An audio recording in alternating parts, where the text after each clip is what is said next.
Jam dinding di ruang tamu rumah kontrakan kecil itu sudah menunjuk pukul 22.45. Suasana luar mulai sepi, hanya sesekali suara anjing menggonggong di kejauhan.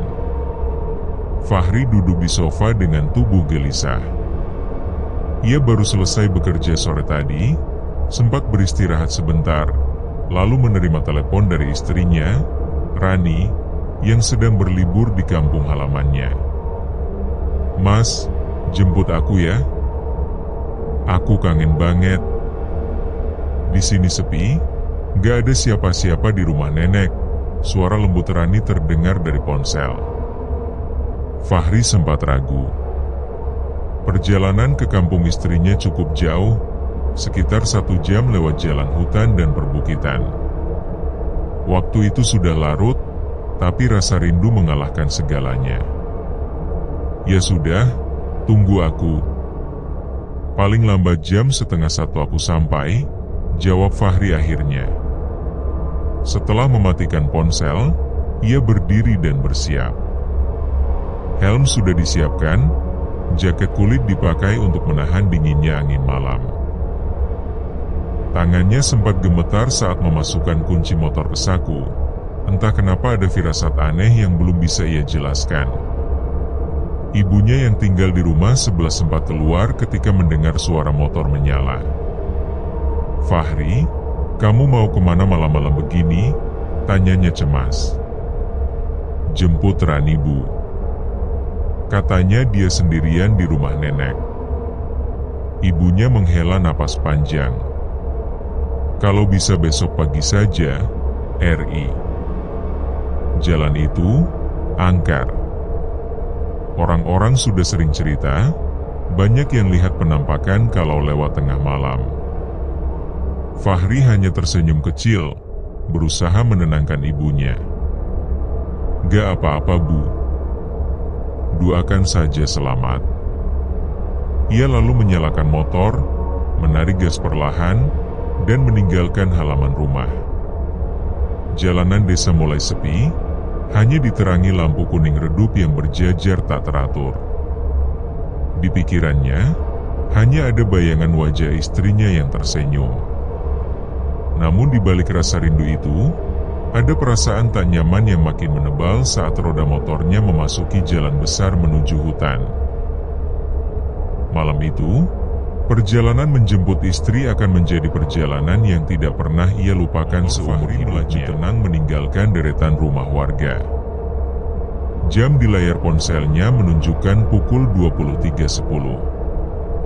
Sesekali ia melihat beberapa warung kecil masih buka, tapi makin lama makin jarang. Beberapa orang di pinggir jalan sempat menoleh saat motor melintas. Fahri merasa pandangan mereka aneh, seolah menyiratkan sesuatu yang tak terucap. Ketika memasuki batas desa, lampu jalan perlahan hilang. Hanya cahaya putih lampu motor yang membelah gelap malam. Kiri kanan jalan dipenuhi pohon-pohon besar, daunnya bergoyang ditiup angin. Suara jangkrik dan serangga malam menggema keras, tapi anehnya, sesekali sunyi total datang begitu tiba-tiba, membuat bulu kuduknya berdiri. Fahri menarik napas panjang, mencoba menenangkan diri. Tenang, RI. Cuma jalan biasa. Besok juga diketawain kalau kepikiran yang aneh-aneh. Namun keheningan itu terasa menekan. Ban motor melibas aspal yang sedikit basah sisa hujan sore. Kabut tipis mulai turun dari arah hutan. Cahaya lampu motornya pecah, hanya bisa menyorot beberapa meter ke depan. Di sebuah tikungan tajam, Fahri refleks mengurangi kecepatan. Saat lampu motornya berbelok, sekelebat bayangan melintas di ujung jalan. Seperti seseorang berdiri, lalu menghilang begitu saja. Ia langsung merinding. "Ah, mungkin cuma pohon atau bayangan kabut," katanya meyakinkan diri. Tapi tubuhnya tak bisa bohong. Telapak tangan berkeringat, tengkuknya dingin. Tak lama, ia melihat sebuah pos ronda kecil di tepi jalan. Kursi kayu tua di dalamnya kosong, bergoyang pelan tertiup angin. Anehnya, Fahri merasa seperti baru saja melihat pos itu tadi, padahal ia yakin belum pernah lewat sini malam-malam. Motor terus melaju, kabut makin pekat. Jalan terasa lebih panjang dari biasanya, seolah tidak ada ujungnya. Dan di setiap tikungan, entah kenapa, bayangan yang sama muncul sekilas. Seseorang berdiri, menatap, lalu lenyap. Fahri menelan ludah. Ya Allah, kuatkan aku. Rani pasti udah nunggu. Suara mesin motor mengiringi perjalanan di jalan sepi itu. Ia tidak tahu, bayangan yang terus muncul adalah awal dari sesuatu yang jauh lebih menyeramkan. Fahri hampir menunjukkan pukul 23.40. Motor terus menderu, menembus kabut yang makin tebal. Jalanan berkelok, diapit pohon-pohon besar yang berdiri rapat seperti tembok hitam. Di kejauhan, terlihat sebuah tikungan tajam. Fahri menurunkan kecepatan, matanya fokus pada jalan. Namun begitu lampu motor berbelok, jantungnya serasa terhenti. Di pinggir jalan, berdiri seorang wanita. Rambutnya panjang terurai, menutupi sebagian wajah. Ia mengenakan kebaya lusuh berwarna putih kecoklatan, ujung kainnya basah, seperti menyeret di tanah yang lembab. Fahri spontan mengerem, motor melambat. Wanita itu tidak bergerak, hanya berdiri menunduk, kedua tangannya terkulai. Ya Allah, bisik Fahri, napasnya tercekat. Awalnya ia mencoba masuk akal, mungkin itu warga kampung, pikirnya. Tapi jam segini, di tengah jalan hutan yang sepi, tiba-tiba wanita itu mengangkat wajahnya perlahan. Lampu motor menyorot jelas. Kulit pucat keabu-abuan, mata kosong tanpa bola mata, bibirnya sobek sampai ke pipi, menampakkan gigi hitam berderet. Astagfirullah. Fahri menjerit sambil langsung menekan gas. Motor melesat kencang meninggalkan tikungan itu. Jantungnya berdetak begitu keras hingga terasa di telinga. Namun rasa lega hanya sebentar, karena saat ia melirik spion, wanita itu tidak mengecil di kejauhan. Sosoknya justru masih tampak berdiri, seolah jalan yang dilalui tak membuat jarak sama sekali. Fahri panik, matanya kembali fokus ke depan. Nafasnya memburu, tangannya gemetar di stang motor. Ini pasti halusinasi, ini pasti cuma bayangan. Ia berusaha meyakinkan diri, meski bulu kuduknya berdiri seakan-akan seluruh tubuh menolak kebohongan itu. Namun detik berikutnya, suara pelan terdengar di telinganya, seperti bisikan dari balik helm. Mau kemana kamu? Fahri membelalak, matanya langsung menoleh ke kanan. Jalannya kosong, tapi jelas ia merasakan ada sesuatu yang menempel dekat kepalanya. Motor terus melaju, namun kini perjalanan itu terasa seperti mimpi buruk yang baru saja layar ponsel sudah melewati pukul 00.10 dini hari. Fahri terus menekan gas, motor melaju kencang menembus kabut. Keringat dingin mengalir di pelipisnya meski udara malam begitu menusuk. Ia mencoba menenangkan diri dengan memutar ayat-ayat pendek dalam hati. Namun matanya tak bisa menipu, jalan di depan terasa asing sekaligus familiar. Loh, ini, kok kayak balik lagi, gumamnya pelan. Ia yakin baru saja melewati sebuah pos ronda reot di pinggir jalan sekitar 5 menit lalu. Namun kini, pos itu muncul lagi. Kursi kayu di dalamnya masih kosong, bergoyang pelan tertiup angin, persis seperti sebelumnya. Fahri menelan ludah. Ia mempercepat motor, mencoba meninggalkan rasa takut yang terus menempel. Tapi setelah belasan menit, ia kembali melihat pos ronda yang sama. Kali ini, di kursi kayu itu, tanpa seseorang duduk membelakanginya. Lampu motor menyorot jelas punggung sosok itu, tubuh kurus, rambut panjang acak-acakan. Perlahan, sosok itu menoleh. Wajahnya pucat, matanya hitam legam, dan mulutnya tersenyum lebar penuh darah. Fahri tersentak, langsung memalingkan pandangan dan menekan gas sekencang-kencangnya. Motor meraung di jalan sepi itu, tapi perasaan terjebak makin nyata. Beberapa kali ia melewati tikungan tajam, dan setiap kali selalu berujung pada jalan lurus panjang dengan kabut yang semakin pekat. Tidak ada tanda-tanda desa, tidak ada rumah, tidak ada kehidupan. Hanya kegelapan yang tak ada ujungnya. Ya Allah, apa aku nyasar? Kenapa jalannya kayak gini terus? Desahnya dengan suara bergetar. Ketika ia menoleh ke spion, darahnya seakan berhenti mengalir. Sosok wanita berkebaya putih tadi kini duduk tepat di boncengan motor. Rambutnya tergerai, wajahnya menunduk ke arah Fahri. Napas Fahri tercekat. Tangannya gemetar, tapi ia tak berani berhenti. Jangan pulang, di sini saja. Suara itu lirih, serak, terdengar jelas dari belakangnya. Fahri merinding hebat, hampir kehilangan kendali atas motornya. Allahu Akbar! Teriaknya sambil menambah kecepatan, berharap bisa lepas dari teror yang kian nyata.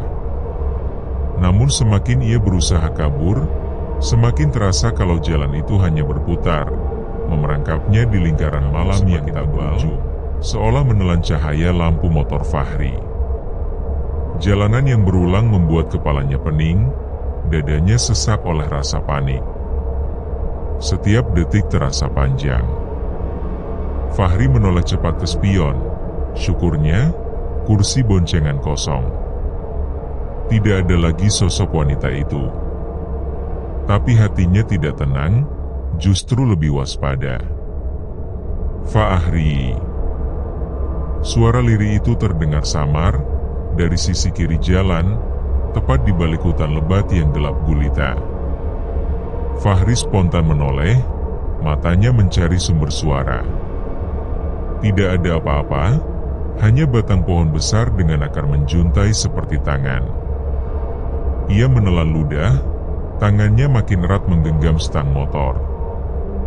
Fahri, berhenti dulu. Suara itu terdengar lagi, kali ini lebih jelas, seolah ada seseorang yang bersembunyi di antara pepohonan. Nafas Fahri tercekat. Itu adalah suara istrinya, Rani. Enggak mungkin Rani ada di sini, ucapnya tergagap, mencoba menolak bisikan itu. Namun semakin ia melaju, suara itu makin sering terdengar. Kadang dari kanan, kadang dari kiri, bahkan ada yang terdengar tepat di belakang telinganya meski ia sedang mengenakan helm. Aku di sini, Mas.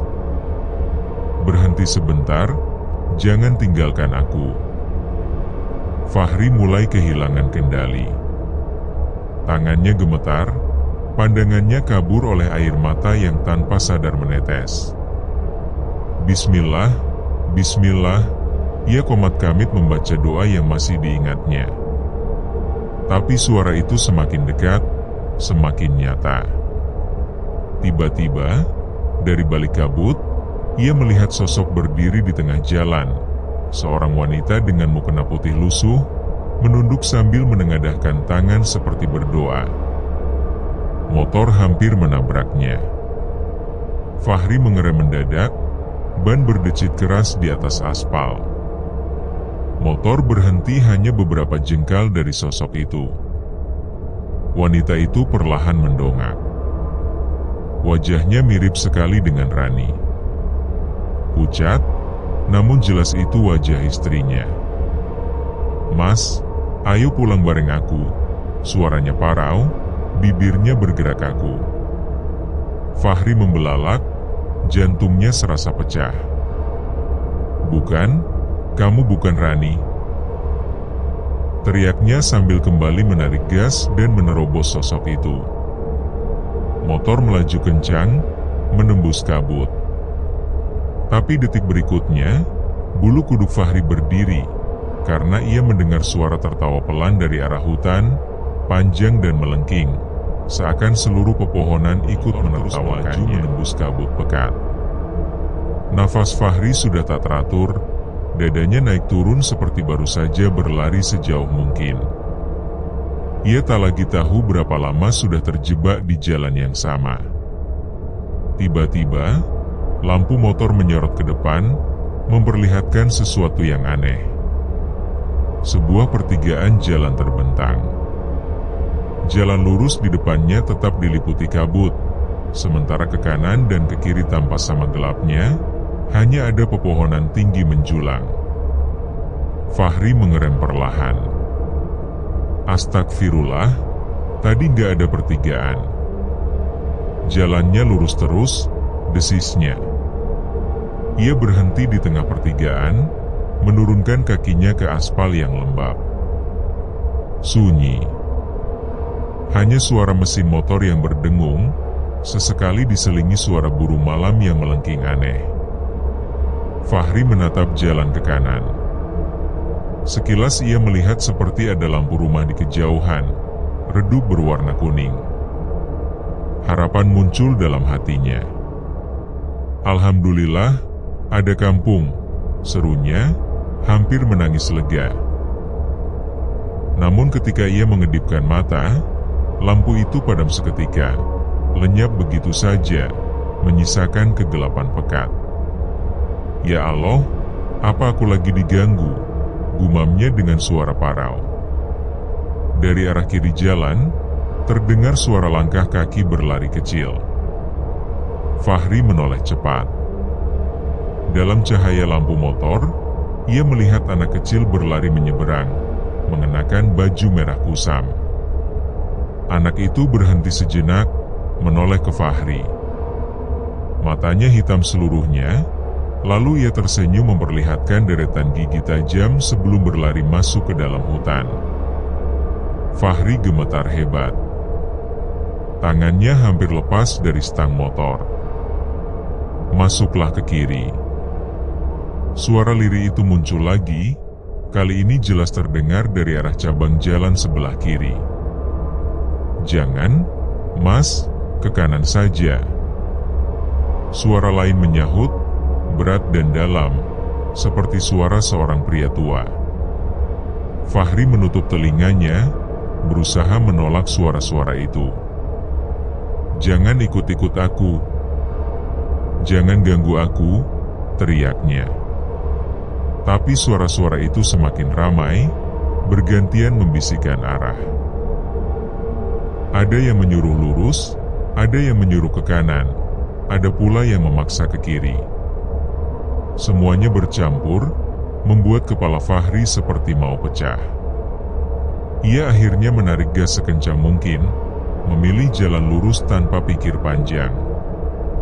Motor meraung, menembus kabut yang kian menutup pandangan. Namun beberapa menit kemudian, hatinya langsung jatuh ke dasar.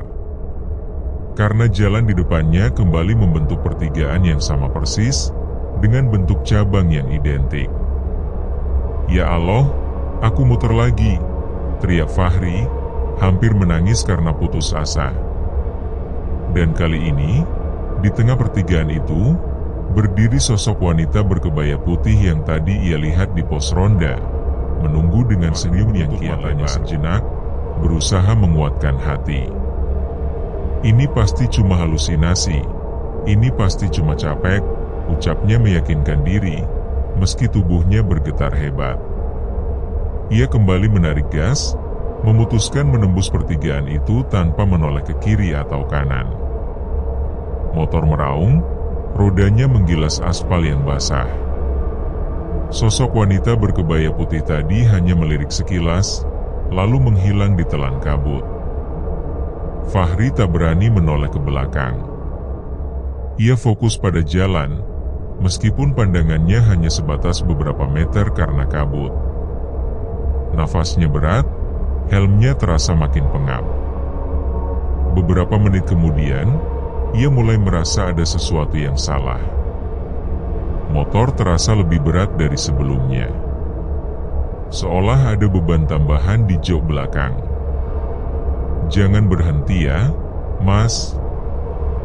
Suara lirih itu terdengar jelas dari belakang. Fahri sontak membelalak. Suara itu terdengar begitu dekat, tepat di telinganya, meski helmnya masih terpasang rapat.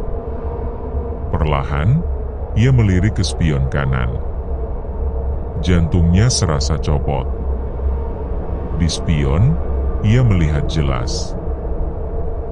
Ada seorang wanita duduk di jok belakang motornya. Wajahnya pucat, rambut panjang tergerai menutupi sebagian muka. Tangannya yang kurus kering memegang pinggang Fahri erat-erat, seakan takut terjatuh. Ya Allah, Fahri nyaris menangis. Tangannya gemetar hebat, hampir tak sanggup mengendalikan motor. "Tenang saja, Mas, aku cuma ikut pulang." Suaranya serak, disertai bau anyir yang perlahan masuk ke dalam helm Fahri. Fahri spontan menoleh cepat ke belakang. Kosong. Jok belakang benar-benar kosong. Tapi ketika ia kembali menatap spion, wanita itu ada lagi. Kali ini dengan kepala yang menunduk tepat di dekat bahunya. "Pergi. Jangan ikut aku," teriak Fahri panik. Ia menarik gas sekencang mungkin, motor meraung melaju liar menembus kabut. Spion bergetar, bayangan wanita itu samar-samar hilang. Fahri merasa sedikit lega. Namun kelegaannya hanya sebentar. Tiba-tiba pundaknya terasa berat, seperti ada yang bersandar di sana. Suara napas pelan terdengar tepat di telinganya. "Pelan-pelan saja, Mas, perjalanan kita masih panjang." Seakan menjadi satu-satunya pegangan Fahri untuk tetap waras. Angin malam yang dingin menusuk kulit, kabut semakin tebal hingga seperti kapas yang menutupi seluruh pandangan. Namun rasa aman itu tak bertahan lama. Di tengah suara mesin motor, Fahri mulai mendengar sesuatu yang lain, suara lirih, seperti bisikan. Awalnya samar, seperti suara angin yang menerpa telinga. Tapi semakin jauh ia melaju, bisikan itu semakin jelas. "Jangan ke depan, beloklah ke kanan, lebih cepat sampai." "Tidak, ke kiri saja, ada jalan pintas." Fahri menggelengkan kepala, berusaha mengusir suara-suara itu. "Allahu Akbar, jangan ganggu aku, jangan ganggu aku," serunya keras. Namun bisikan itu tidak hilang. Justru semakin banyak, terdengar dari segala arah, dari pepohonan, dari semak-semak, bahkan dari bawah jalan. Seolah aspal yang ia lalui hidup dan ikut berbicara. "Capek, kan? Istirahatlah sebentar. Lihat di belakangmu, ada yang menunggu. Istrimu tidak pulang malam ini." Fahri merinding hebat. Jantungnya berdetak begitu keras hingga terdengar di telinganya sendiri. Tangannya mencengkeram stang motor erat-erat, seolah takut jika melepaskan sedikit saja, ia akan diseret masuk ke dalam kegelapan. Tiba-tiba, dari bawah ban motor, terdengar suara bisikan yang jauh lebih jelas. "Fahri." Ia spontan mengerem mendadak, Motor hampir terguling. "Astagfirullah. Dari mana kalian tahu namaku?" teriaknya ketakutan. Jalanan kembali sunyi. Hanya suara jangkrik dan mesin motor yang bergetar pelan. Tapi Fahri tahu ia tidak sendirian. Ada sesuatu di jalan ini yang terus mengikutinya, mempermainkannya. Dengan tangan gemetar, ia menoleh ke belakang. Jalan kosong, hanya kabut tebal. Tidak ada siapapun. Tapi di spion, ia kembali melihat bayangan samar wanita berambut panjang duduk di jok belakang. Meski saat ia menoleh langsung, jok itu tetap kosong. "Ya Allah, lindungi aku," bisiknya hampir menangis. Ia kembali menarik gas, kali ini dengan lebih pelan. Jalan di depan terasa makin panjang, tak berujung. Dan di setiap meter yang ia lewati, bisikan itu terus mengikuti. "Sebentar lagi, kau akan sampai. Tapi bukan di rumahmu." Fahri merasa tubuhnya mulai lemas. Ia tidak lagi yakin apakah ia benar-benar di jalan pulang, atau sudah masuk ke dalam dunia lain yang tak mengenal. Motornya perlahan, mencoba tetap sadar meski kepalanya pening oleh bisikan yang tak henti-henti. Matanya mengabur, tubuhnya terasa berat, namun ia harus bertahan. Ia harus segera sampai rumah istrinya. Di tengah kabut pekat itu, mendadak ia melihat sebuah cahaya temaram di kejauhan. Tampak seperti lampu bohlam kuning menggantung, redup dan berayun tertiup angin. "Alhamdulillah, warung," ucapnya lega.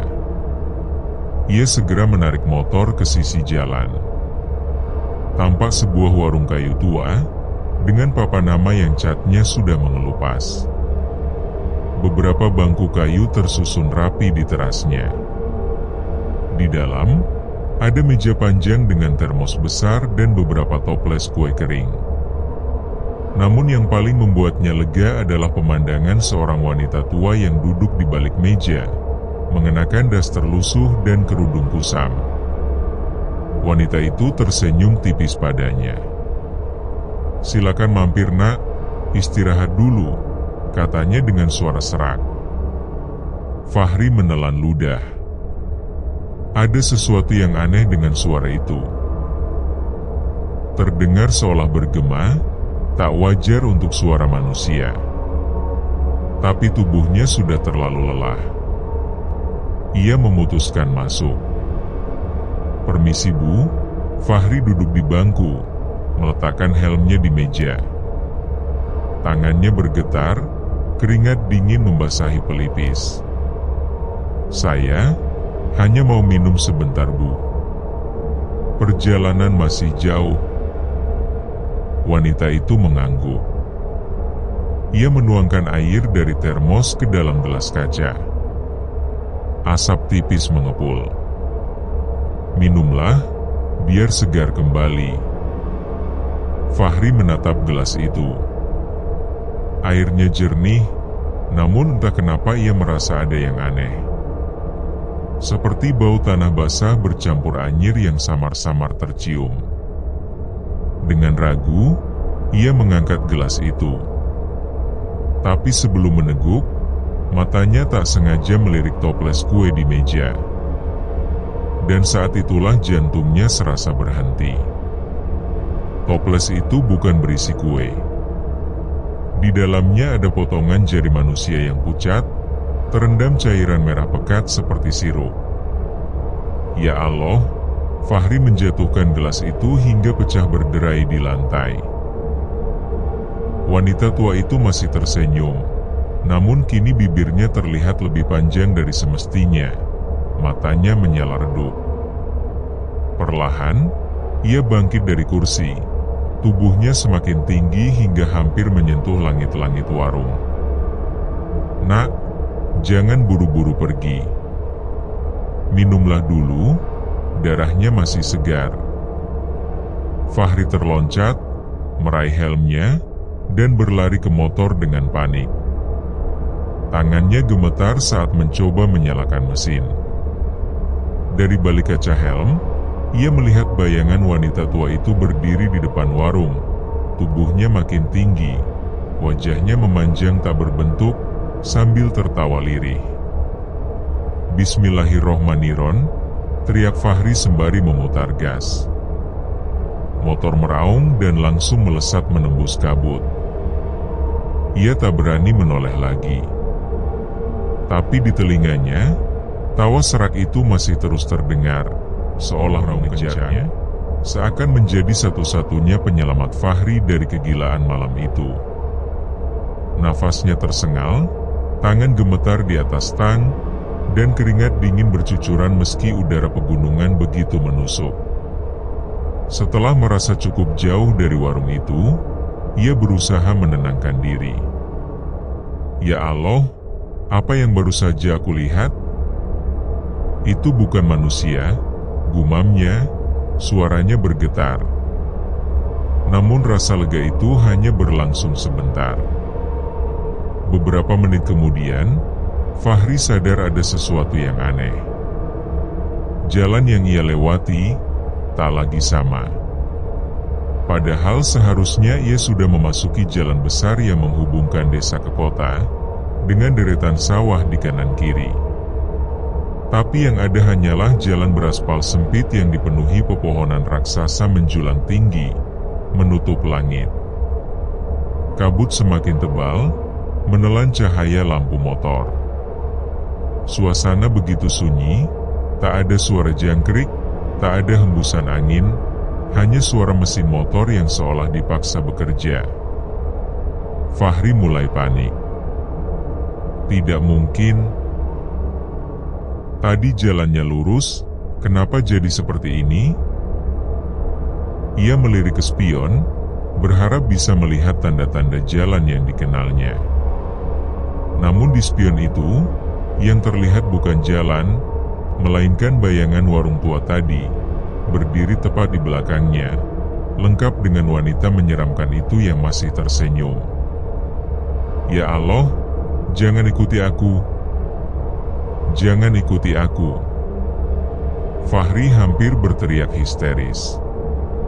Ia menambah kecepatan motor, gas ditarik sampai habis. Tapi anehnya, jalan yang ia tempuh tidak kunjung berubah. Ia melaju terus, namun tetap melewati jalan yang sama, dengan pepohonan yang mirip satu sama lain.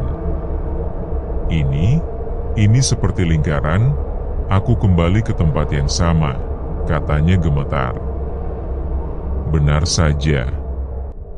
Beberapa menit kemudian, ia melihat sesuatu di pinggir jalan. Warung tua itu lagi, dengan lampu bohlam yang berayun redup. Fahri mengerem mendadak. Dadanya hampir meledak karena takut. Tidak, ini tidak mungkin. Aku sudah pergi jauh. Bagaimana bisa balik lagi ke sini? Di teras warung itu, wanita tua menyeramkan tadi sudah berdiri, tapi kali ini ia tidak sendiri. Di sampingnya ada beberapa sosok lain, lelaki dengan wajah hancur seperti bekas kecelakaan, seorang anak kecil tanpa kepala, dan wanita berambut panjang yang tubuhnya setengah terbakar. Mereka semua menatap Fahri.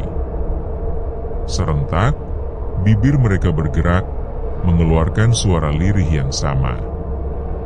"Kau tak akan pulang malam ini." Fahri hampir kehilangan akal sehat. Ia memutar gas sekuat tenaga, mencoba melarikan diri dari lingkaran setan itu. Tapi jalan di depannya tetap terasa tak berujung, seolah dunia nyata sudah tak lagi ada. Dalam hati kecilnya, ia mulai sadar, mungkin ia sudah masuk ke dunia lain, dunia milik mereka. Dengan kecepatan penuh, jantungnya berdegup seolah ingin pecah. Ia tidak berani menoleh lagi, hanya fokus pada jalanan yang samar tertutup kabut. Keringat dingin terus menetes di dalam helmnya. Ya Allah, Selamatkan aku harus sampai ke rumah istriku. Aku harus, gumamnya lirih. Namun, tiba-tiba tubuhnya merinding hebat. Ada sesuatu yang berubah pada motornya. Awalnya ia merasa motor jadi lebih berat. Gas sudah dipelintir habis, tapi laju motor terasa tertahan. Suara mesin meraung keras, tapi kecepatan tidak bertambah. Fahri mulai curiga. Perlahan, ia melirik spion kiri. Dan saat itulah jantungnya seakan berhenti berdetak. Di spion, ia melihat ada seorang wanita duduk manis di jok belakang motornya. Rambutnya panjang terurai, basah seperti habis direndam, menutupi sebagian wajah pucatnya. Bajunya lusuh, menempel di tubuh seperti kain basah. Tangannya yang pucat keabu-abuan memegang erat pinggang Fahri. Fahri langsung menjerit, "Astagfirullahaladzim." Tubuhnya hampir oleng, tapi ia mencoba menguasai diri. Wanita itu tidak bergerak banyak, hanya menunduk sambil menyandarkan kepalanya ke punggung Fahri. Nafasnya terasa dingin, menusuk tulang. "Tenanglah, aku hanya ingin ikut pulang," bisiknya pelan, tepat di telinga Fahri. Suara itu begitu dekat, begitu nyata, membuat bulu kuduknya berdiri tegak.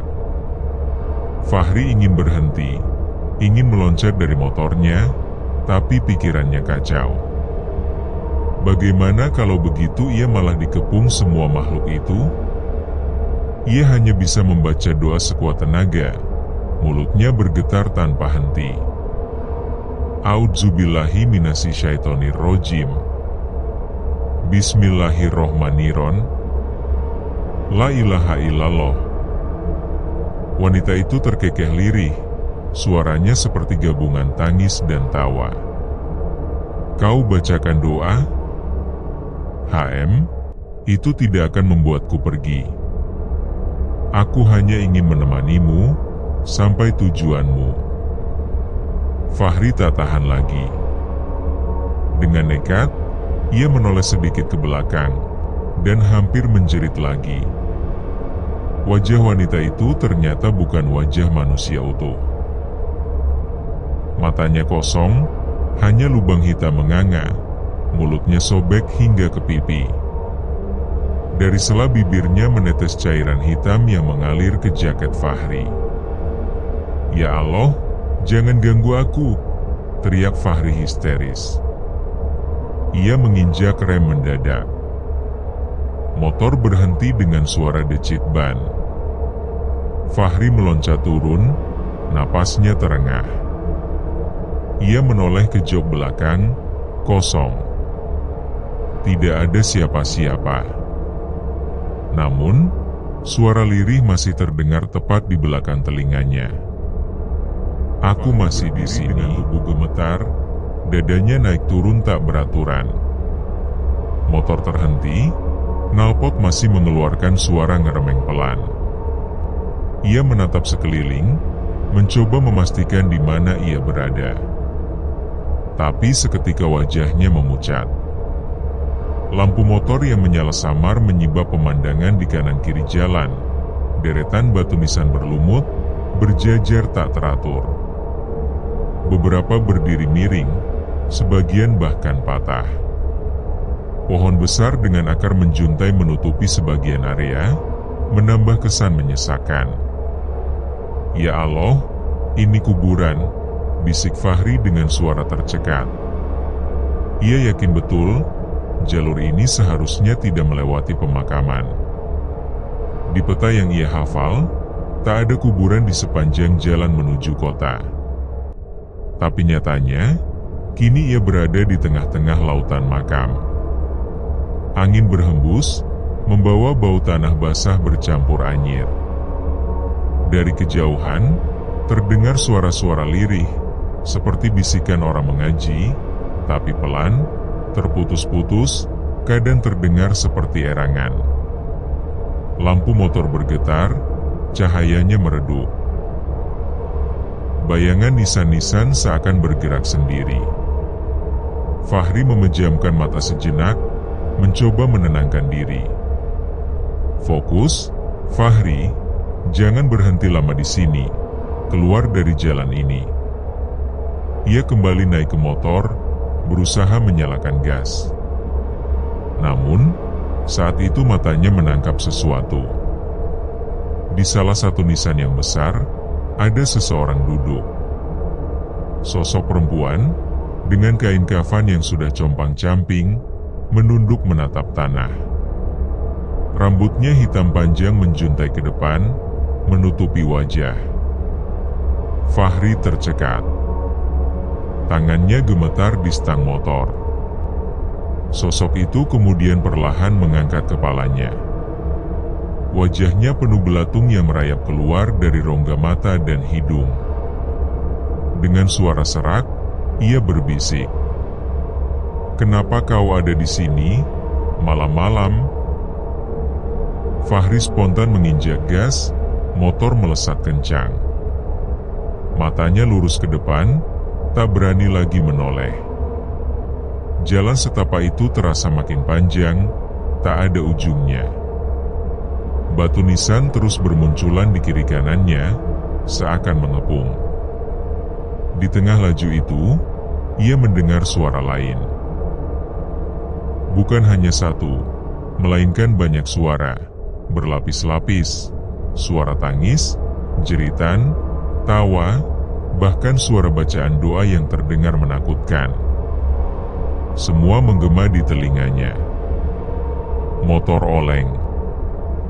Fahri hampir jatuh, tapi ia bertahan. "Aku harus keluar dari sini. Aku harus pulang." Tiba-tiba, lampu motor menyinari sesuatu di depan. Gerbang besar dari besi tua, penuh karat, seperti pintu masuk pemakaman utama. Pintu itu tertutup rapat, dengan rantai berkarat menggantung. Dan tepat di depan gerbang itu, berdiri sosok hitam tinggi besar, lebih tinggi dari manusia normal.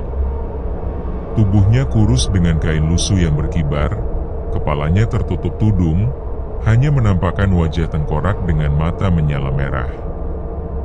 Sosok itu mengangkat tangan, seakan memberi isyarat. "Berhenti. Kau tidak bisa keluar." Fahri menjerit histeris, tubuhnya gemetar hebat. Sosok hitam tinggi besar itu berdiri tegak di depan gerbang berkarat. Matanya menyala merah, menatap lurus ke arahnya. Tubuh Fahri seketika membeku, seakan seluruh tenaganya disedot habis. Motor berhenti sendiri, mesin mati, lampu padam. Hanya suara angin yang terdengar, membawa aroma anyir dan tanah basah. Sosok itu kemudian melangkah maju. Suara langkahnya berat, seperti tanah dipukul palu besi. Setiap kali kakinya menyentuh tanah, nisan di kiri kanan bergetar. Fahri tak kuasa menahan gemetar. Kedua tangannya menggenggam stang motor erat-erat. "Jangan, jangan mendekat," ucapnya lirih, nyaris tanpa suara. Sosok itu berhenti beberapa meter di depannya, lalu mengangkat tangan panjang dan kurus, menunjuk langsung ke arah wajah Fahri. Suara berat dan bergema keluar dari rongga dadanya. "Malam ini, bukan jalanmu. Kau sudah melintasi batas yang bukan milik manusia." Fahri tercekat. Tenggorokannya kering, bibirnya pecah-pecah. "Aku hanya ingin pulang. Menjemput istriku," suaranya parau. Sosok itu tertawa pelan, suaranya seperti besi beradu, membuat bulu kuduk meremang. Banyak yang bilang seperti itu, pulang, menjemput, mencari jalan pulang. Tapi mereka semua akhirnya tinggal di sini. Tubuh Fahri semakin gemetar. Tidak, aku harus keluar dari sini. Tolong, jangan halangi aku. Sosok itu menunduk sedikit, seakan menatap lebih dalam ke mata Fahri. Dari balik tudungnya, tampak wajah tengkorak dengan rahang retak dan gigi-gigi panjang berwarna hitam. Matanya menyala kian terang. Lalu ia menggerakkan tangannya perlahan. Rantai berkarat di gerbang bergetar sendiri, menimbulkan suara kering yang menusuk telinga. Kalau kau ingin keluar, kau harus berani menembusku. Fahri terbelalak. Apa? Tak ada jalan lain. Lewat aku, atau kau akan selamanya terjebak di tanah ini. Jantung Fahri berdetak kencang. Ia tahu tubuhnya lemah, motor tak lagi menyala. Tapi di dalam hati kecilnya ada dorongan kuat. Ia harus bertahan, harus keluar demi istrinya. Tangannya gemetar, ia mencoba memutar kunci motor sekali lagi. Ya Allah, tolong aku, gumamnya. Dan tiba-tiba, mesin motor menyala dengan sendirinya. Lampu depan memancar terang, lebih terang dari sebelumnya, menyorot tepat ke wajah sosok hitam itu. Sosok itu meraung marah. Suaranya mengguncang tanah. Nisan-nisan bergetar, sebagian roboh. Dari dalam tanah muncul tangan-tangan pucat yang menjulur, mencoba meraih kaki Fahri. Dengan sekuat tenaga, Fahri memelintir gas. Motor meraung, melesat lurus ke depan. Ia menutup mata rapat-rapat, menembus sosok hitam itu yang berdiri menghadang. Udara seketika membeku. Tubuh Fahri seperti ditarik dari segala arah. Suara jeritan bercampur tawa memenuhi telinganya. Bruwuk. Motor melewati gerbang. Rantai berkarat terhempas, pintu besi terbuka dengan sendirinya. Fahri melaju kencang keluar, meninggalkan pemakaman ini. Saat ia menoleh ke spion, jantungnya kembali berdegup kencang. Sosok hitam itu masih berdiri di balik gerbang, menatapnya dengan mata merah menyala. Kau belum selamat, perjalananmu baru dimulai. Fahri bergetar hebat, kakinya hampir kehilangan tenaga untuk menahan motor. Rantai berkarat gerbang itu sudah jauh tertinggal. Mesin motor terus meraung, tapi dada Fahri tetap sesak seolah ada batu besar yang menekannya. Ia menghela napas panjang, mencoba meyakinkan diri bahwa sudah keluar dari pemakaman. Namun setelah beberapa menit melaju, rasa lega itu berubah menjadi bingung. Jalan di depannya terasa asing. Aspalnya masih mulus, tapi tidak ada satupun tanda jalan yang dikenalnya. Pohon-pohon di pinggir jalan menjulang tinggi, cabang-cabangnya membentuk lengkungan di atas, seperti terowongan alami yang menutup langit. Lampu motor hanya menyorot lurus ke depan, sementara kegelapan di sekitarnya pekat seperti menelan cahaya. Fahri melirik kiri dan kanan. Tak ada rumah, tak ada warung, tak ada pelang jalan. Padahal ia yakin jalur ini seharusnya melewati beberapa dusun kecil sebelum masuk jalan utama. Kenapa jalannya begini? Aku kan harusnya sudah sampai daerah pasar desa, gumamnya. Ia memutuskan berhenti sebentar di pinggir jalan. Suara mesin dimatikan, dan seketika hening mencekam menyelimuti. Hanya suara jangkrik samar, tapi terdengar jauh, seperti tidak nyata. Fahri menyalakan ponsel. Baterainya tinggal 12%. Ia membuka aplikasi peta. namun layar hanya berputar-putar mencari sinyal. Tidak ada jaringan sama sekali. Ya Allah, kenapa kayak gini?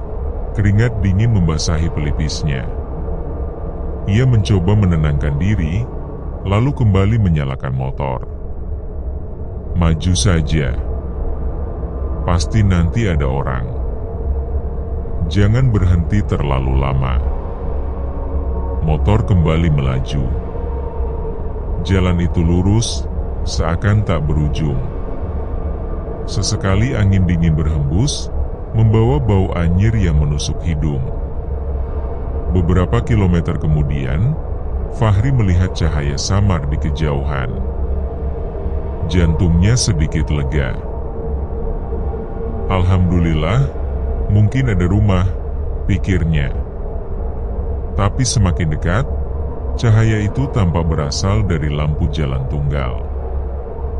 Hanya satu tiang lampu, berdiri di pinggir jalan. Di bawahnya, ada bangku kayu tua dengan seorang kakek duduk di sana. Kakek itu menunduk, mengenakan baju lurik usang. Tangannya menggenggam tongkat bambu. Fahri melambatkan motor. "Pak, permisi, jalan ke kota lewat mana ya?" Suaranya bergetar, tapi ia memaksa terdengar sopan. Kakek itu perlahan menoleh. Wajahnya keriput, tapi matanya kosong, tidak ada bola mata, hanya rongga gelap. Bibirnya bergerak, menggumamkan sesuatu. "Kalau mau pulang, jangan menoleh ke belakang." Fahri tercekat. "Apa maksudnya, Pak?" Kakek itu hanya tersenyum, giginya ompong dan menghitam. Ia menunjuk lurus ke depan dengan tongkatnya. Fahri menelan ludah. Ia kembali menarik gas, motor melaju melewati kakek itu. Saat melintas, ia mencium bau anyir bercampur bau dupa yang kemudian, rasa penasaran menguasai Fahri. Ia melirik spion, ingin melihat kakek itu lagi. Jantungnya langsung berhenti berdetak sejenak. Bangku kayu itu kosong. Tidak ada kakek. Tidak ada lampu jalan. Yang ada hanyalah kegelapan total. Fahri mengusap wajahnya dengan satu tangan sambil tetap memegang stang motor. Jantungnya berdegup kencang, tubuhnya gemetar. Apa yang barusan ia lihat? Kakek itu, bangku, dan lampu jalan, semuanya hilang begitu saja. Jangan menoleh ke belakang, suara itu kembali terngiang di telinganya. Fahri mencoba menepisnya. "Sudahlah, jangan dipikir. Fokus pulang." "Fokus pulang," desisnya, menenangkan diri sendiri. Ia kembali menarik gas. Motor meraung, melaju kencang menembus jalan lurus yang tak kunjung berakhir. Namun perasaan aneh segera muncul, motor kembali terasa berat. Seperti ada beban tambahan di jok belakang. Fahri menahan napas. Jangan menoleh. Jangan menoleh, ia mengulang kata-kata itu berulang kali, mengingat pesan kakek tadi. Tapi bulu kuduknya meremang. Ia bisa merasakan jelas, ada sesuatu, ada seseorang yang duduk di belakangnya. Semakin lama, hembusan napas dingin terasa di tengkuknya. Nafas itu berat, serak, dan berbau busuk. Fahri hampir menangis, ia ingin berteriak tapi suaranya tercekat. Dan tiba-tiba, suara itu terdengar pelan, tepat di telinganya. "Kau menoleh, bukan?" Tubuh Fahri kaku seketika. Ia menutup mata sebentar, lalu menggeleng pelan sambil berbisik, "Tidak, aku tidak menoleh." Sosok di belakangnya tertawa lirih. Tawa itu parau, panjang, seperti bercampur dengan suara tangisan. "Bohong, aku tahu kau menoleh." Fahri tidak tahan lagi. Dengan tangan gemetar, ia melirik spion kanan. Matanya langsung membelalak. Sosok wanita yang tadi, rambut panjang basah, wajah pucat dengan mulut sobek, cairan hitam menetes dari bibirnya, duduk tepat di belakang. Kali ini ia menatap lurus ke arah Fahri, matanya merah menyala. Arghah. Fahri menjerit, hampir membuang motornya ke pinggir jalan. Ia mengerem mendadak, motor terhuyung ke kiri dan hampir jatuh. Wanita itu tetap duduk tenang, meski motor berhenti. Tangannya yang dingin perlahan meraih bahu Fahri. "Kalau aku sudah ikut, kau tak bisa menurunkanku lagi." Fahri panik, tubuhnya bergetar hebat. Ia mendorong tangannya ke belakang, mencoba menepis, tapi yang dirasakan justru dingin seperti es menempel di kulit. Wanita itu mendekatkan wajahnya ke telinga Fahri. Suaranya berubah menjadi bisikan seram. "Sampai rumahmu, aku akan ikut." Lampu depan masih menyala lemah, menyoroti jalan lurus di depannya. Nafas Fahri terengah-engah, tubuhnya gemetar, keringat dingin bercucuran meski malam itu begitu dingin. Wanita itu masih duduk di jok belakang. Rambut panjangnya menutupi sebagian wajah, tapi matanya yang merah menyala terlihat jelas dari sela-sela rambut. Senyumnya merekah aneh, terlalu lebar, hingga bibir sobeknya terlihat semakin mengerikan. Fahri tidak berani menoleh lagi.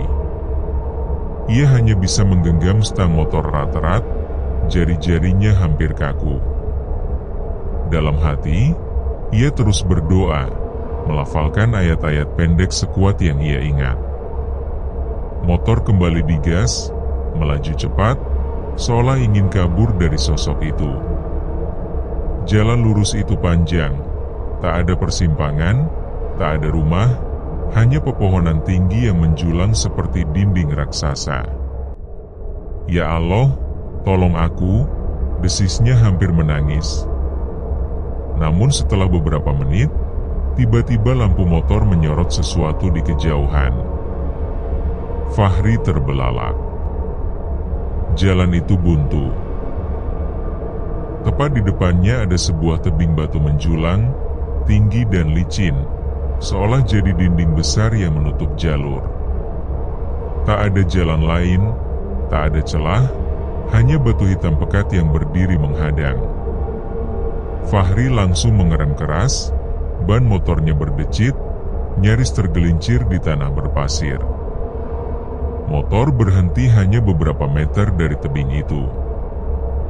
Dadanya naik turun, ia berusaha bernapas, mencoba berpikir. Tidak mungkin, ini tidak mungkin. Jalur ini harusnya jalan tembus, bukan jalan buntu. Suara tawa lirih terdengar di belakangnya. Wanita itu semakin mendekatkan wajahnya. Bau busuk bercampur amis langsung menusuk hidung Fahri. "Aku sudah bilang, kalau aku ikut, kau tak bisa pulang." Fahri spontan meloncat dari motor, berlari menjauh, meninggalkan motornya dengan mesin masih menyala. Ia berlari ke samping jalan, mencari jalan setapak, apa saja yang bisa membawanya keluar dari tempat itu. Tapi anehnya, pepohonan di sekitarnya rapat, seperti membentuk pagar alami. Ia mencoba menerobos, tapi ranting-ranting menjerat tubuhnya, seolah menahan agar ia tak bisa pergi. Dari belakang, suara mesin motornya masih meraung, tapi yang membuat darahnya membeku adalah suara lain yang menyusul, suara kaki berlari. Fahri menoleh cepat, dan jantungnya hampir berhenti. Wanita itu kini berdiri tegak, berjalan mendekatinya. Padahal jelas tadi ia duduk di motor.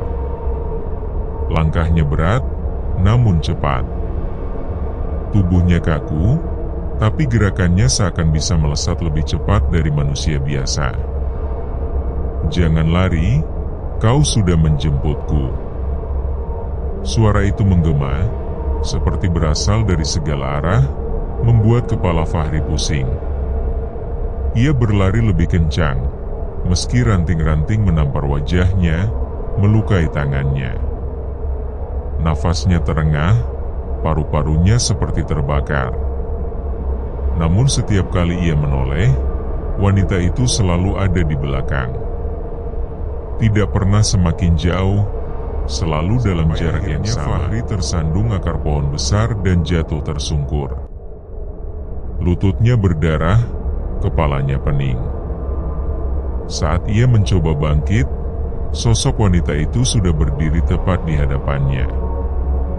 Ia menunduk, rambut panjangnya hampir menyentuh wajah Fahri.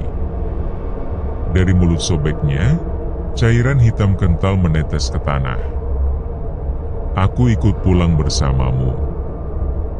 Fahri mundur sambil merangkak, matanya tak berkedip menatap sosok itu. Suara langkahnya berat, tanah berderak di bawah pijakan wanita tersebut. Napas Fahri tersengal, seluruh tubuhnya lemas. Ia sadar, terus berlari tak akan mungkin menyelamatkannya. Dalam keputusasaan, pandangan Fahri menangkap sesuatu di sisi kanan, di balik semak-semak, sebuah rumah tua. Atapnya miring, sebagian genteng hilang, dinding kayu lapuk hampir roboh. Jendela-jendelanya menganga gelap, seperti mata kosong yang mengawasinya. Tanpa pikir panjang, Fahri bangkit dan berlari ke arah rumah itu. Ranting-ranting menampar wajahnya, namun ia tak peduli. Saat menoleh ke belakang, sosok wanita itu masih berdiri tegak, seakan sengaja membiarkan Fahri kabur. Fahri berlari menembus pintu kayu rumah tua itu, mendorongnya dengan tenaga penuh hingga terbuka berderit keras. Bau apak dan tanah basah langsung menyergap. Ia masuk, lalu membanting pintu, menahan dengan tubuhnya yang gemetar. Gelap. Hanya cahaya samar dari lampu motor di luar yang menyusup lewat celah dinding. Fahri mencoba menenangkan diri.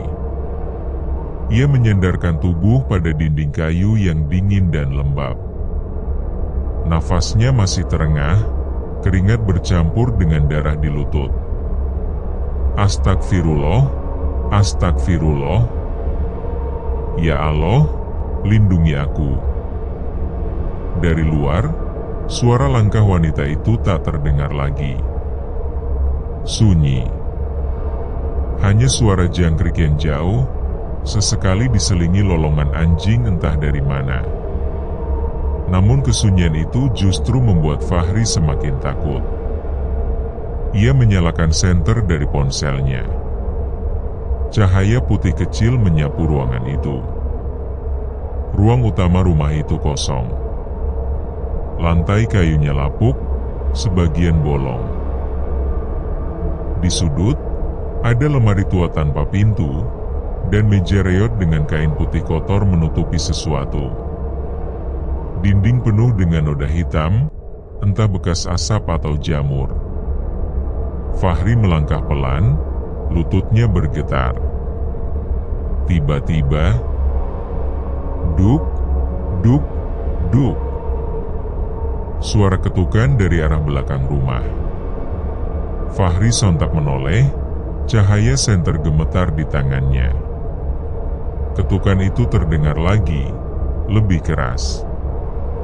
Seperti seseorang mengetuk dinding kayu dengan kuku. Bukakan, aku kedinginan. Suara lirih wanita itu terdengar jelas, tepat di balik dinding. Fahri panik, mundur ke tengah ruangan. Suaranya tercekat, tak sanggup berteriak.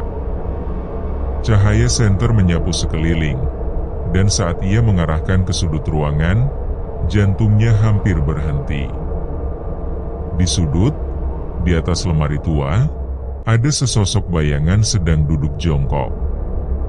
Rambutnya panjang, wajahnya menunduk, tangannya kurus kering menggenggam kayu. Fahri menahan napas. Ia tak berani bergerak. Senter di tangannya sedikit goyah, cahaya bergetar. Sosok itu mengangkat kepalanya. Matanya kosong, putih semua. Mulutnya bergerak perlahan, menyebut sesuatu dengan suara serak. Aku ikut pulang. Fahri menjerit histeris, senter terlepas dari tangannya dan jatuh ke lantai. Cahaya senter berputar liar, menyoroti dinding rumah yang ternyata penuh dengan coretan-coretan merah. Tulisan tak beraturan, sebagian menyerupai nama-nama. Dan di antara coretan itu, Fahri melihat jelas namanya sendiri. Fahri terduduk di lantai kayu lapuk, tubuhnya gemetar tak terkendali. Suara napasnya tersengal, bercampur dengan detak jantung yang menghantam dada sekuat genderang perang. Senter yang jatuh berputar, cahayanya menyorot dinding penuh coretan. Dengan sisa keberanian, Fahri merangkak pelan mendekat, matanya menatap coretan merah itu. Tulisan-tulisannya acak, seperti dibuat oleh kuku atau benda tajam. Ada nama-nama yang samar terbaca: Budi 2004, Arif 2011, Rizal 2017. Dan tepat di tengah, lebih besar dan jelas dibanding lainnya, tertulis Fahri 2023. Fahri terdiam, darahnya serasa berhenti mengalir. Tangannya gemetar saat menyentuh dinding itu. Cat merah yang mengering terasa lengket, seperti bercampur dengan sesuatu yang bukan cat. Bau anyir menyengat menusuk hidungnya. Tidak, ini tidak mungkin. Siapa yang menulis ini? Bisiknya putus asa. Dari sudut ruangan, suara berderit pelan terdengar. Fahri menoleh cepat. Sosok di atas lemari sudah tak ada. Ruangannya tampak kosong, namun hawa dingin menekan dari segala arah. Tiba-tiba, dari balik dinding, terdengar suara-suara aneh.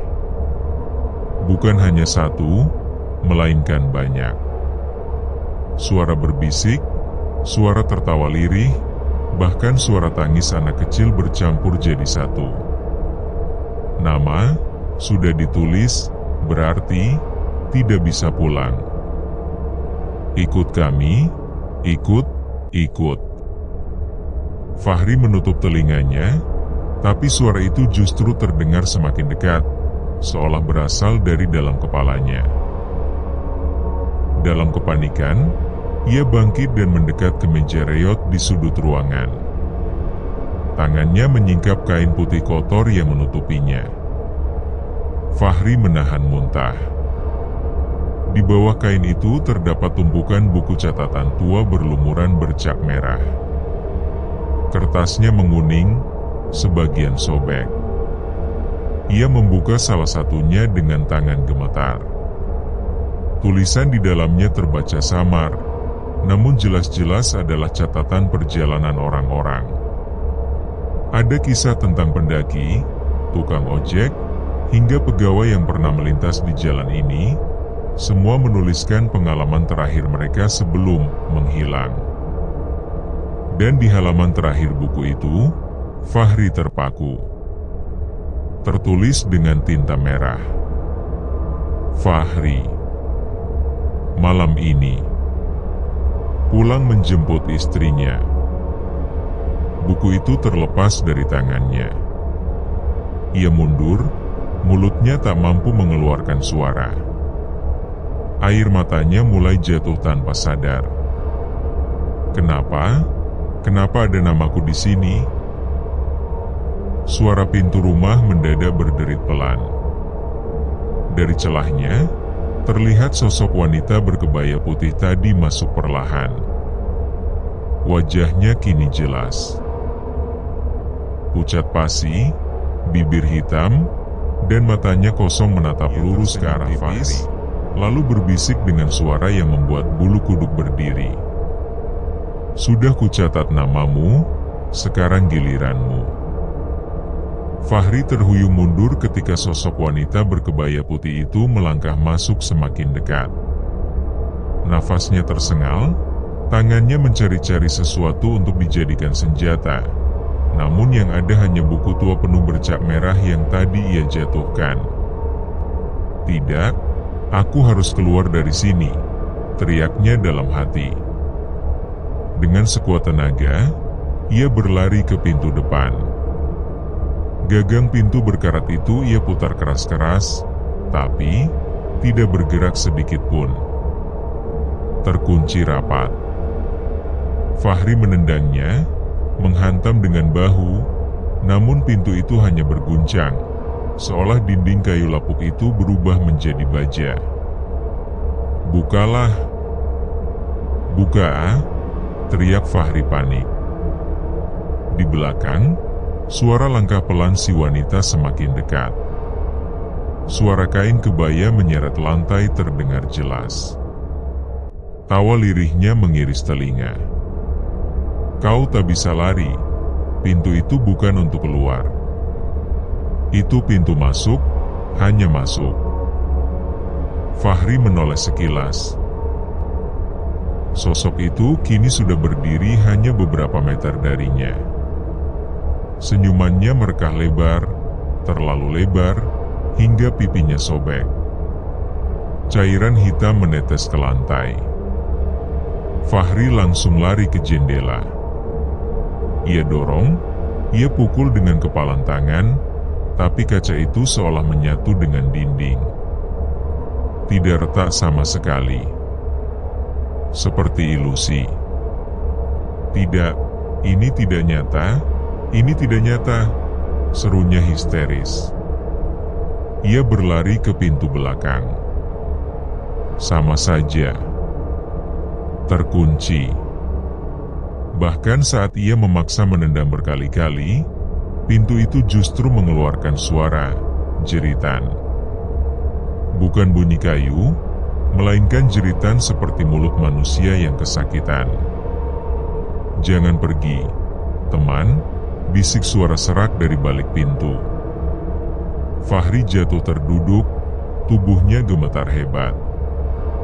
Air matanya bercucuran tanpa ia sadari.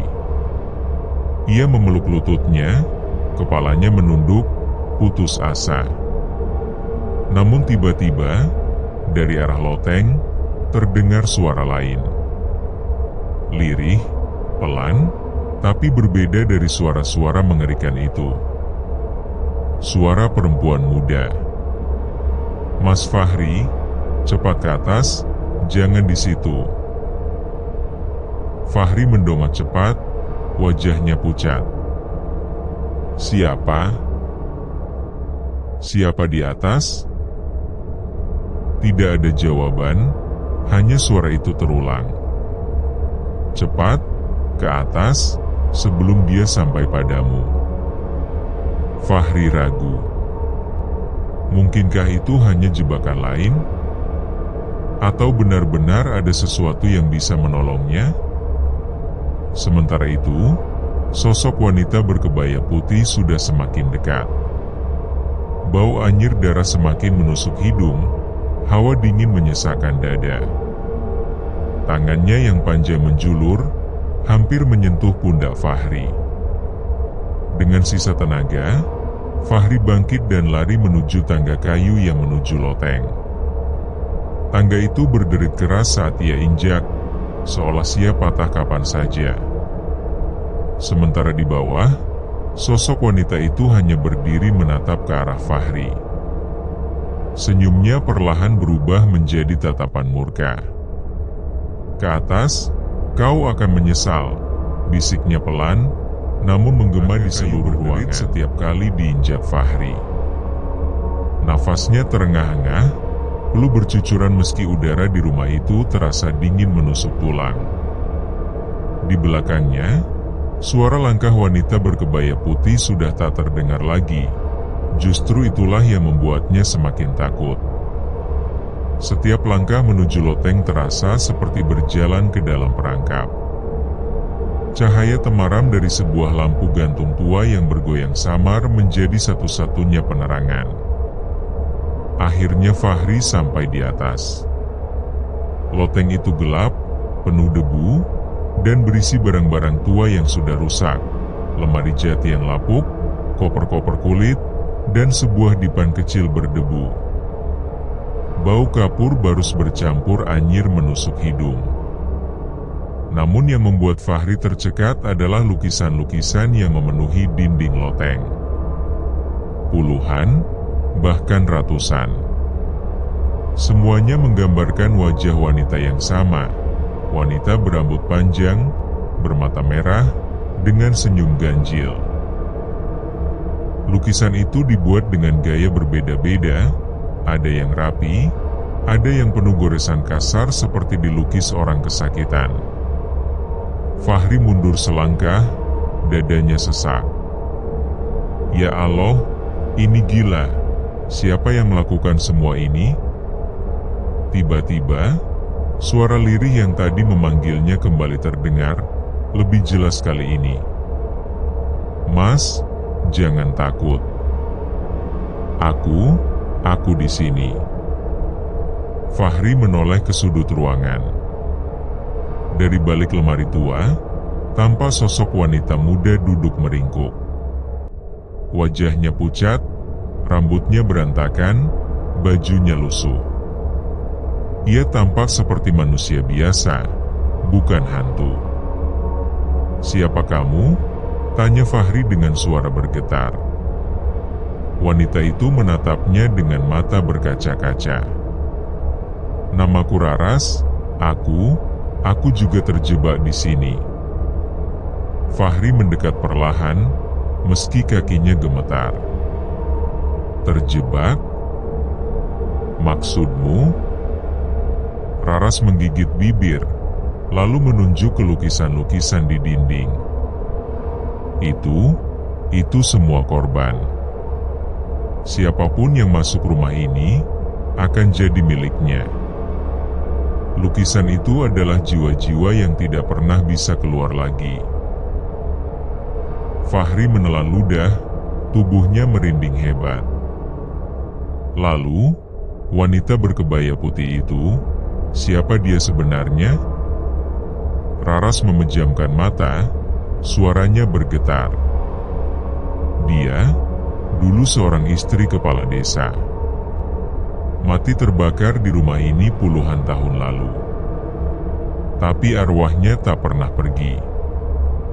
Dia menganggap semua laki-laki yang melintas adalah miliknya. Dia akan menjemput, membawa pulang, dan menahan mereka di sini. Fahri mundur, merasa dunia berputar. Tidak mungkin. Berarti, semua yang kulihat, penumpang itu, dia?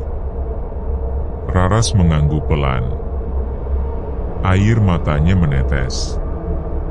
Iya, dia sudah menempel padamu sejak kau berhenti di jalan. Dan sekarang, kau tak akan bisa keluar.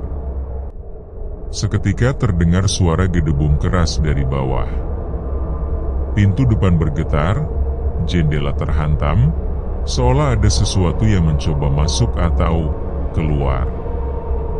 Lalu, suara itu kembali menggema, kali ini terdengar marah. Fahri, aku sudah bilang, sampai rumahmu, aku ikut. Loteng berguncang, debu beterbangan, lampu gantung tua berayun keras. Fahri berjongkok, menutup telinga, sementara Raras menjerit kekacauan itu. Sesuatu menarik perhatian Fahri.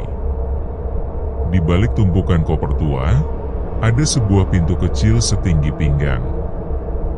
seperti pintu rahasia. Raras melihatnya juga. Wajahnya pucat pasi. Jangan buka pintu itu, di sanalah dia disimpan. Fahri menatap pintu kecil itu, tangannya bergetar. Ia tahu hanya ada dua pilihan, membuka pintu itu untuk mencari jawaban, atau tetap bersembunyi dan menunggu ajal. Dan ketika suara langkah wanita berkebaya putih terdengar menaiki tangga kayu, Fahri pun membuat keputusan. Tangga kayu di bawah berderit, setiap langkah terdengar berat dan menyeramkan. Wanita berkebaya putih itu sedang naik. Nafas Fahri memburu. Raras terus berbisik panik di sudut loteng. "Jangan buka pintu itu, Mas, jangan. Kalau kau buka, dia akan benar-benar bangun." Tapi justru suara langkah itu semakin cepat, seolah tahu Fahri sudah menemukan sesuatu. Tanpa berpikir panjang, Fahri merangkak ke arah pintu kecil itu. Tangannya gemetar, keringat dingin bercucuran. Pintu kayu tua itu terkunci gembok berkarat. Namun anehnya, ketika Fahri menyentuhnya, gembok itu klik terbuka sendiri, seakan memang menunggu untuk dibuka. Raras menjerit, "Mas, jangan. Itu penjaranya. Dia dikurung di sana sejak dulu. Kalau kau buka, dia akan benar-benar bebas." Fahri menoleh, wajahnya penuh putus asa. "Lalu apa pilihanku? Duduk diam menunggu mati?" Raras terdiam, wajahnya berubah pucat pasi. Tangga kayu berguncang, wanita berkebaya putih sudah hampir sampai. Dengan tarikan nafas panjang, Fahri mendorong pintu itu. Engselnya berderit panjang, menimbulkan suara mengiris telinga. Dari dalam pintu kecil itu, hembusan angin dingin menyeruak, membawa aroma gosong dan anyir darah bercampur arang. Gelap. Tapi Fahri bisa melihat siluet tubuh terbakar, kaku, dengan rambut panjang tergerai, duduk bersila di dalam. Bola matanya sudah hilang, hanya rongga hitam menganga. Tiba-tiba, sosok itu membuka mulutnya, mengeluarkan suara retakan tulang bercampur bisikan. "Terima kasih, sudah membukakan jalanku. Sekarang aku bebas." Seluruh rumah bergetar keras. Lukisan-lukisan di dinding loteng bergetar dan jatuh satu persatu, seolah jiwa-jiwa di dalamnya menjerit minta tolong. Lampu gantung pecah berhamburan, membuat ruangan makin gelap gulita. Fahri terlempar ke belakang, dadanya sesak. Raras berteriak histeris sambil menutupi wajahnya. Dari pintu kecil itu, sosok wanita terbakar perlahan merangkak keluar. Kulitnya hitam melepuh, namun tatapan kosongnya terasa menembus jiwa. Di setiap langkahnya, lantai kayu hangus terbakar, meninggalkan jejak arang. Suara tawa menggema, bercampur antara suara wanita muda dan jeritan orang terbakar. "Sekarang, kau, Fahri, milikku, sampai mati." Seketika, sesuatu menempel di punggung Fahri. Panas menyengat menjalar ke seluruh tubuhnya, seperti bara api menembus kulit. Fahri meraung kesakitan, terjatuh sambil kesadarannya. Ia melihat Raras mendekat, menahan tangis. "Mas, maafkan aku juga dulu seperti kamu. Aku pun pernah dibawa ke sini, dan aku tak pernah bisa keluar lagi." Air mata Fahri jatuh. Ia ingin berteriak, tapi suaranya tertahan. Sosok wanita terbakar itu kini melingkarkan tangannya yang gosong di leher Fahri. Gelap. Semua suara hilang. Yang tersisa hanyalah bau gosong, debu berjatuhan, dan bisikan terakhir. Mulai malam ini, kau tak akan pernah pulang. Semuanya gelap. Fahri tidak lagi merasakan panas, dingin, ataupun sakit. Hanya kehampaan. Namun di dalam kehampaan itu, ia bisa dengar dengan sangat jelas. Suara-suara tangis. Suara teriakan minta tolong. Suara orang merintih kesakitan, bercampur dengan tawa menyeramkan yang bergema tanpa henti. Fahri berusaha membuka mata, dan perlahan pandangannya terbentuk. Ia tidak lagi berada di loteng. Ia berdiri di sebuah ruang luas tanpa ujung, penuh dengan kabut hitam. Di sekelilingnya, ada ratusan, bahkan ribuan, siluet manusia. Tubuh mereka gosong, ada yang tanpa kepala, ada yang terikat rantai, ada yang wajahnya tertutup kain putih berlumur darah. Di mana aku? Suara Fahri parau, seolah keluar dari tenggorokannya sendiri yang sudah kering. Salah satu sosok mendekat. Wajahnya nyaris tak berbentuk, tapi dari matanya, Fahri bisa merasakan kesedihan yang dalam. Kau sama seperti kami, terjebak di sini. Jiwa yang dipanggil, dan tak bisa kembali. Fahri mundur, matanya liar mencari jalan keluar. Tidak, tidak. Aku hanya ingin menjemput istriku. Aku harus pulang. Tawa keras menggema, membuat kabut hitam berguncang. Dari kegelapan, muncul sosok wanita terbakar yang tadi ia lihat di balik pintu terlarang. Kulitnya mengelupas, matanya kosong, tapi senyum lebarnya penuh ancaman. Kau tidak mengerti, Fahri. Suaranya serak, bercampur bisikan dan jeritan. Setiap orang yang tersesat di jalan ini akan menemukan rumahku. Dan setiap yang masuk akan jadi milikku. Selamanya. Tubuh Fahri bergetar. Ia mencoba berlari, tapi langkahnya berat, seolah tanah di bawahnya lengket seperti lumpur. Sosok-sosok di sekitarnya menoleh bersamaan, wajah-wajah kosong itu kini menatapnya. Beberapa mulai meraih tangannya, menarik bajunya, berbisik di telinganya. Temani kami, temani kami. Tidak. Lepaskan aku. Fahri meronta, tapi semakin keras ia melawan, semakin banyak tangan yang mencengkeramnya.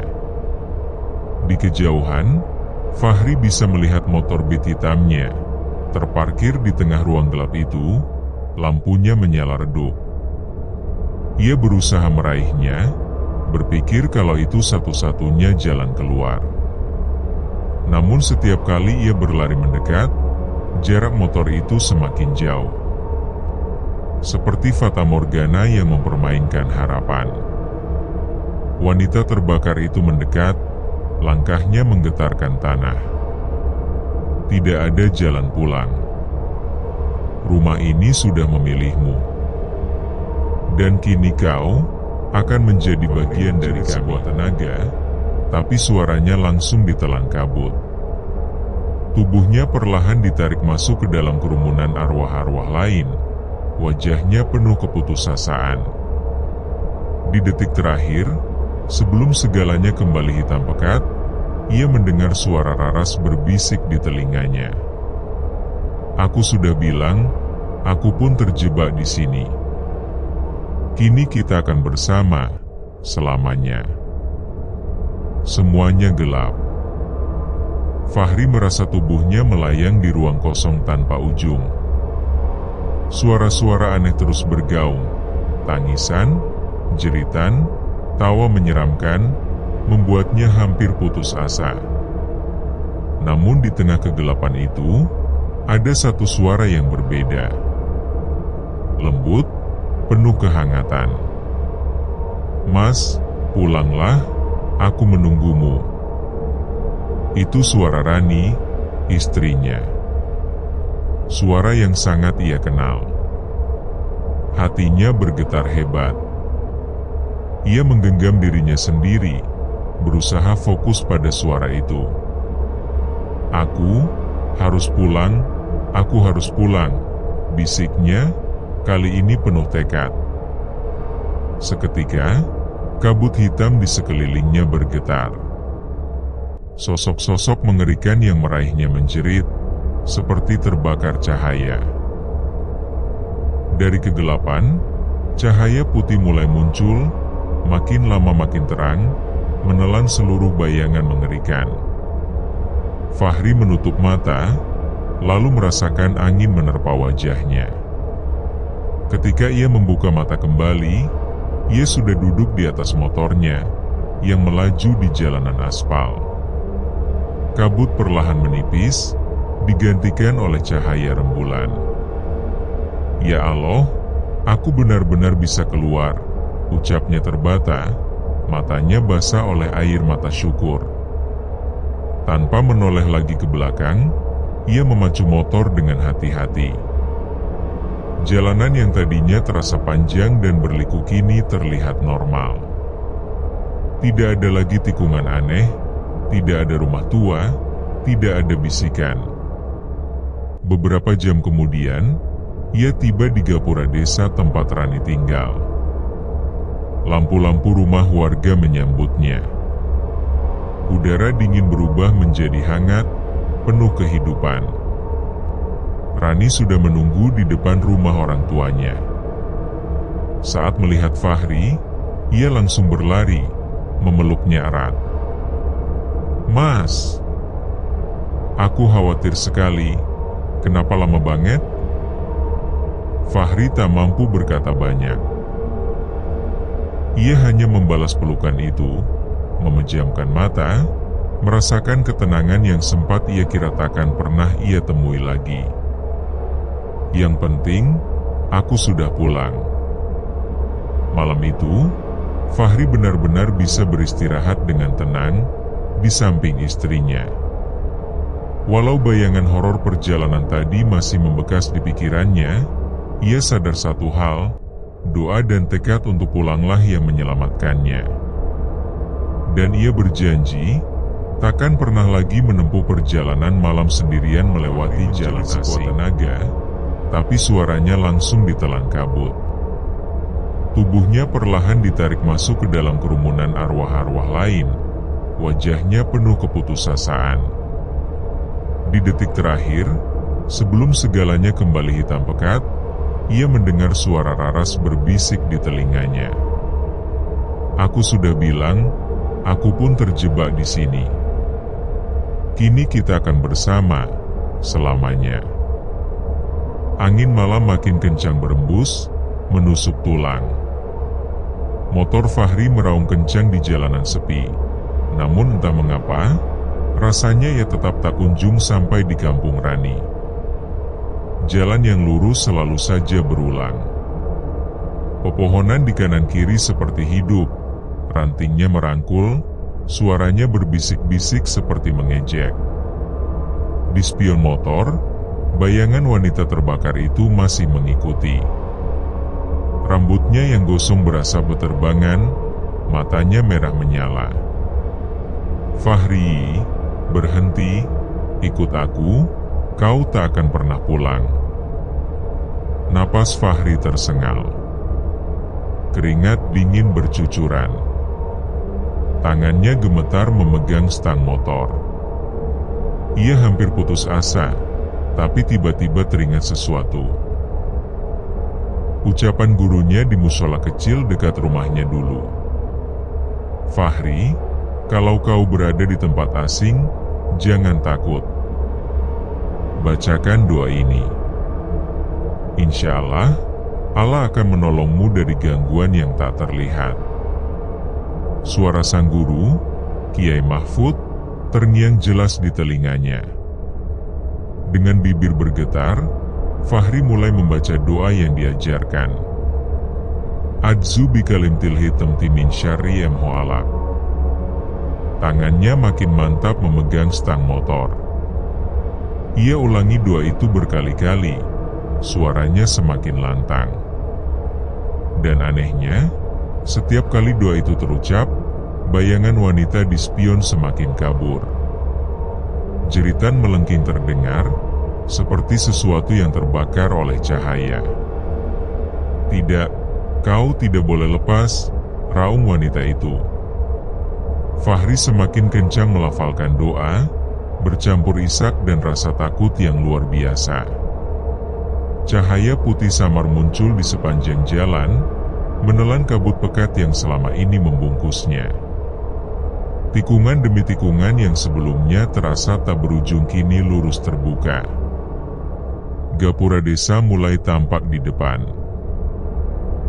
Lampunya redup, tapi cukup untuk membuat Fahri tahu, itu nyata. Itu pintu masuk menuju rumah istrinya. Wanita terbakar itu menjerit untuk terakhir kalinya, lalu menghilang bersama kabut. Jalanan berubah tenang. Suara jangkrik kembali terdengar. Fahri hampir tak percaya. Air matanya jatuh deras, bercampur rasa syukur. "Ya Allah, terima kasih. Kau lindungi aku." Motor terus melaju melewati gapura desa. Rumah-rumah penduduk mulai terlihat. Cahaya lampu minyak dari teras rumah menyambutnya hangat. Dan di ujung jalan, di depan sebuah rumah sederhana, sosok yang sangat dirindukan menunggu, Rani. Istrinya berdiri dengan wajah cemas, lalu berlari begitu melihat Fahri datang. "Mas." Rani memeluknya erat, suaranya bergetar. "Aku takut sesuatu terjadi sama Mas." Fahri menahan tangis. Ia mengusap rambut istrinya, lalu berbisik lirih, "Doa itu yang menyelamatkanku, Rani. Doa yang diajarkan guru ngaji kita. Kalau bukan karena itu, mungkin aku tak akan pernah sampai ke sini." Erat. Di bawah langit malam yang kini tenang, Fahri akhirnya merasa benar-benar selamat. Ia sudah pulang bersama istrinya. Pagi itu, udara kampung masih sejuk dengan kabut tipis yang perlahan menghilang. Ayam berkokok, suara anak-anak kecil terdengar dari kejauhan. Fahri duduk di beranda rumah mertuanya sambil meneguk teh hangat yang baru saja dibuat Rani. Matanya masih sedikit sembab, bekas kurang tidur dan rasa lelah semalam. Mertuanya, Pak Harun, ikut duduk di sampingnya. "Kau tampak sangat letih, Ri. Malam tadi pasti berat, ya?" tanyanya lembut. Fahri menghela napas panjang. Lalu ia menceritakan semuanya, dari jalan berkabut yang tak berujung, suara-suara gaib yang memanggil, sampai bayangan wanita terbakar yang terus mengikutinya. Pak Harun terdiam, sesekali mengangguk, wajahnya tampak serius. "Ayah?" Fahri menunduk, suaranya bergetar, "Seandainya aku tidak teringat doa yang diajarkan guru ngajiku, mungkin aku tak akan pernah sampai ke sini. Aku benar-benar merasa Allah melindungiku di tengah kegelapan itu." Pak Harun menepuk pundaknya. "Itulah Ri. Jangan pernah remehkan doa. Itu senjata orang beriman. Kau diberi peringatan semalam agar lebih dekat lagi padanya." Fahri menatap jauh ke arah sawah yang hijau. Hatinya bergetar. Ia merasa semua yang dialami bukan sekadar teror, tapi juga teguran. Dalam hati ia berjanji, ia tak akan lagi lalai. Ia akan kembali mengaji dengan rajin, belajar lebih dalam tentang agamanya, dan menjadikan doa sebagai teman dalam setiap perjalanan hidup. Rani datang membawa sepiring singkong rebus, tersenyum menenangkan. Fahri menatap istrinya, lalu menatap ayah mertuanya. Ia merasa damai, seakan beban berat semalam kini benar-benar lepas. Dan pagi itu, untuk pertama kalinya setelah malam penuh teror, Fahri benar-benar yakin ia sudah kembali pulang, bukan hanya ke rumah istrinya, tapi juga ke jalan yang lebih dekat dengan Tuhannya.